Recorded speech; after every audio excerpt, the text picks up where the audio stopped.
Sa panahon ng biglaang pangangailangan, kapag may emergency sa pamilya, maraming miyembro ng GSIS ang umaasa sa emergency loan. Ngunit noon, para makapag-apply, kailangan pang pumunta sa branch. Sa mabilis na takbo ng mundo, kailangan ding sumabay ang serbisyo ng pamahalaan. Noong 2023, sa kanyang ikalawang State of the Nation address, binigyang diin ni Pangulong Ferdinand Bongbong Marcos Jr. ang pangangailangang i-digitalize ang mga serbisyo ng gobyerno. Isang malinaw na panawagan na gawing mas mabilis, mas epesyente at mas accessible ang serbisyo publiko.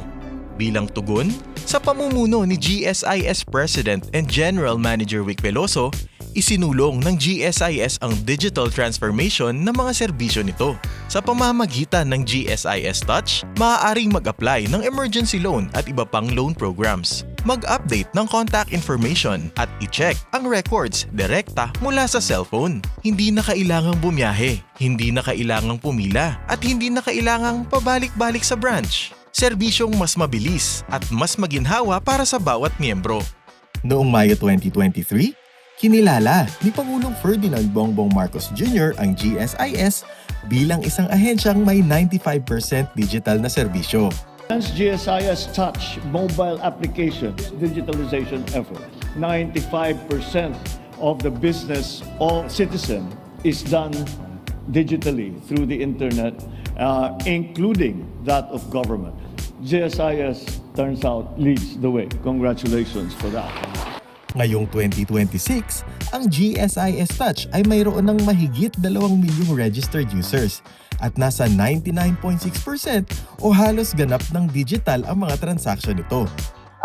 Nung nag-download po ako ng GSIS Touch, bali parang sobrang smooth nung mga transactions, applications. Iwas na talaga ako sa hassle sa mga pila. Pupunta pa sa gantong branch, ganyan. Tapos pipila pa, kailangan maaga. Yung meron ng GSIS Touch, pwede nang nakaupo ka lang sa desk mo during break time mo, pwede mo na rin siyang i-access kung ano yung kailangan na service na i-avail.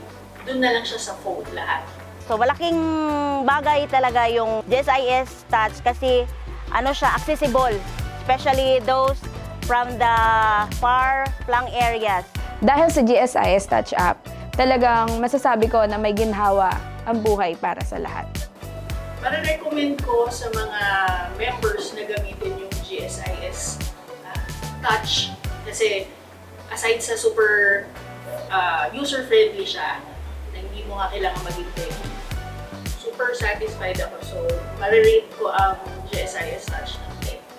Isang makabagong serbisyong inilapit sa mamamayan, isang digital na hakbang tungo sa mas epesyenteng pamahalaan. Ang GSIS Touch ay nakatanggap din ng iba't ibang lokal at international na parangal para sa makabago nitong digital na serbisyo. Isang patunay na sa GSIS ay nagbibigay ng ginhawa for all.